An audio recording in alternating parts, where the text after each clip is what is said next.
Britain, 1955. Coal smoke over rooftops. A milkman's bottles at 6:30. And somewhere round the corner, the low grumble of a small van that kept this country moving. Nearly 200,000 of them were built. Bakers used them. Electricians trusted them. The post office relied on them. And then, without warning, without ceremony, they were gone. Not because they failed, not because Britain rejected them, they simply vanished. Ask anyone today to name a classic British van from the 50s. You'll hear Morris Minor. You might hear Bedford. But the Ford Thames 300E? Silence. That changes today. To understand the Thames 300E, you have to understand the Britain it was born into. And honestly, it was a Britain that was still finding its feet. The Second World War had ended less than a decade earlier, and the scars of that conflict were still very much visible. Bomb sites hadn't all been cleared. Rationing, which had been running since 1940, only finally came to an end in 1954, the very same year our van came along. Think about that. The Thames 300E was launched into a country that had only just been allowed to buy meat freely again. Britain was not booming. It was rebuilding. Carefully, frugally, with great determination and very little flash. In that climate, the working van wasn't a luxury. It was a lifeline. Small traders, craftsmen, market stallholders, local delivery firms. These were the people who kept the country moving. And they needed something practical, reliable, and above all, affordable. The pre-war vans that had been limping along since the 1940s were well past their best. Britain needed something new. Ford, already deeply embedded in British working life through their enormous Dagenham plant on the banks of the Thames in Essex, was ready to provide exactly that. In October 1953, Ford of Britain unveiled its new small car range, the 100E Anglia and Prefect. They were modest, sensible little cars, but for Britain at the time, they felt genuinely modern. A curved windscreen, a proper post-war silhouette. Clean, simple lines. It was almost inevitable that a commercial version would follow, and sure enough, in July 1954, it did. The Thames 300E arrived, and at a glance, it was unmistakably from the same family as the Anglia. Up front, it wore the same 3-bar grille, the same round headlamps, the same reassuringly upright face. But from the doors backwards, it was pure van.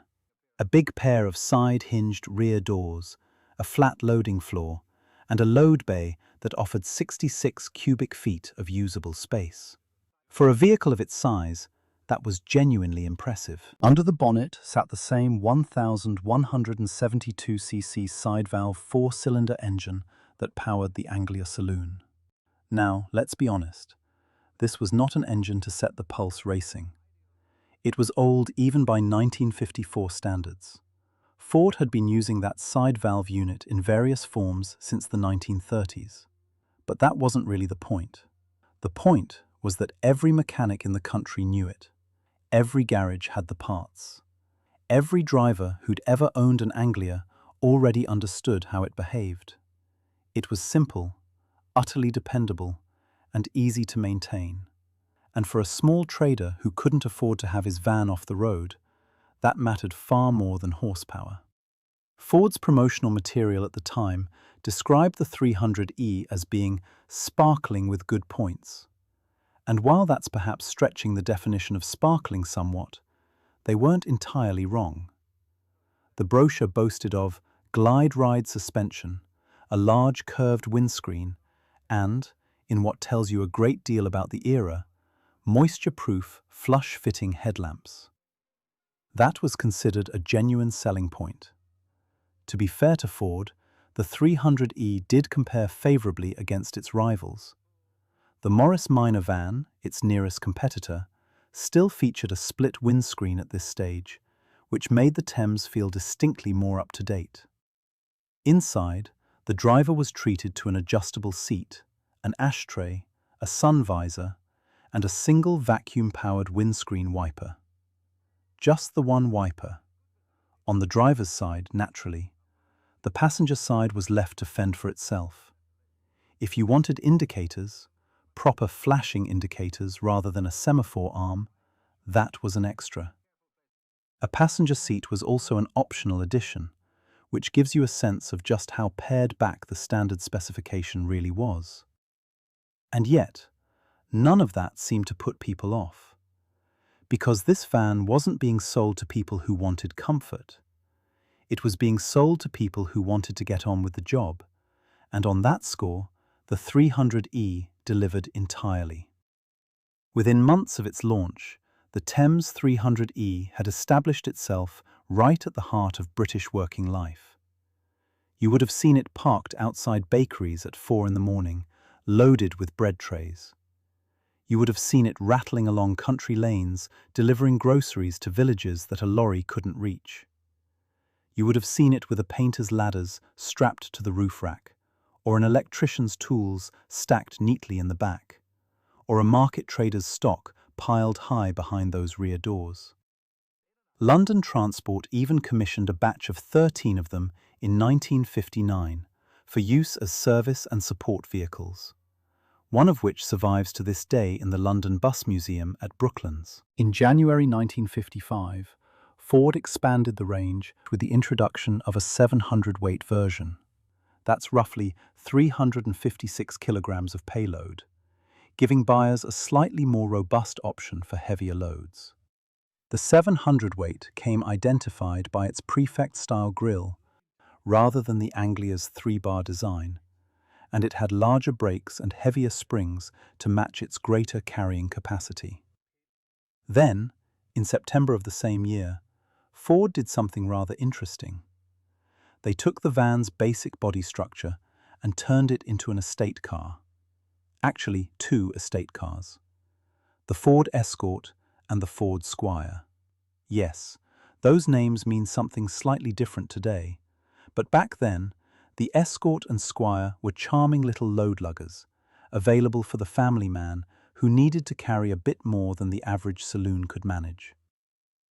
Through the mid to late 1950s, Ford quietly refined the 300E without ever fundamentally changing it. In 1956, protective covers were fitted over the inside of the rear lights, a small but practical improvement. A larger vacuum tank for the windscreen wipers followed shortly after. In August of that year, the instrument cluster was revised.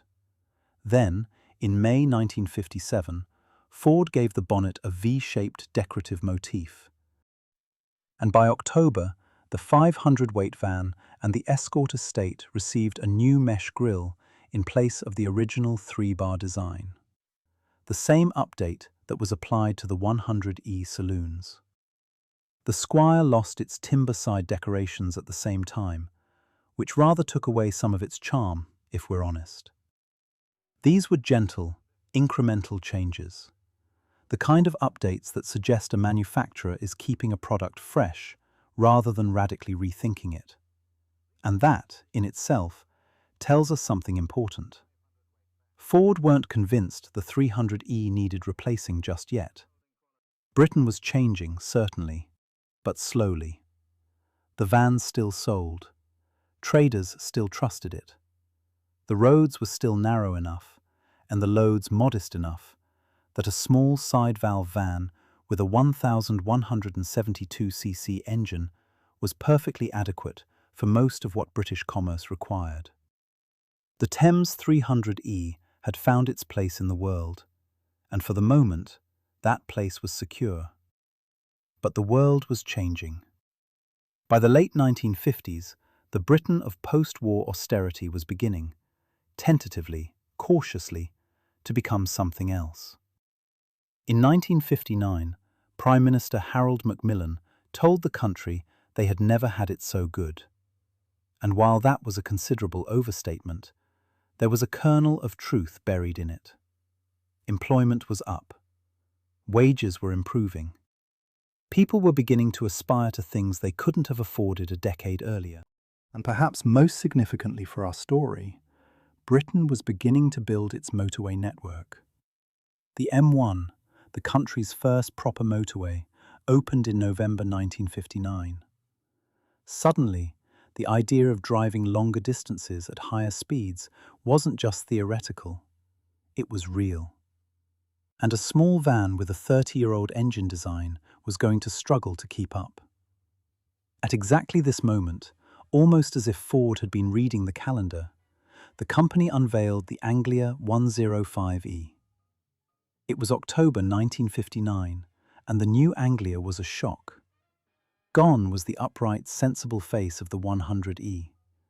In its place came something angular, forward-looking, almost American in its confidence. The reverse rake rear window, the fins. The new 997cc overhead valve engine, which was smaller in capacity than the old side valve unit, but considerably more modern in its thinking. The Anglia 105E felt like a car from tomorrow, and Britain absolutely loved it. It would go on to sell over 1 million examples by 1967. The arrival of the Anglia 105E didn't immediately kill the Thames 300E. Ford kept both running in parallel for a while. The old van continued to sell to customers who knew and trusted it, while the new Anglia began building its own following among private buyers. But the writing was beginning to appear on the wall. If the 300E's replacement was going to come, and it would have to come eventually, the 105E platform was clearly where it would be built from. During 1960 and into early 1961, the 300E continued to roll off the lines at Dagenham. Right to the end, it remained what it had always been: uncomplicated, unfussy, entirely honest about what it was. There were no last-minute attempts to modernize it, no rush of special editions or send-off models. It simply did what it had always done, day after day, until the day it didn't. Production of the Thames 300E ceased in April 1961. A total of 196,885 examples had been built. 139,267 500-weight models, 10,056 standard 700-weight, and 47,562 of the deluxe 700-weight variant. Nearly 200,000 vans, and then silence.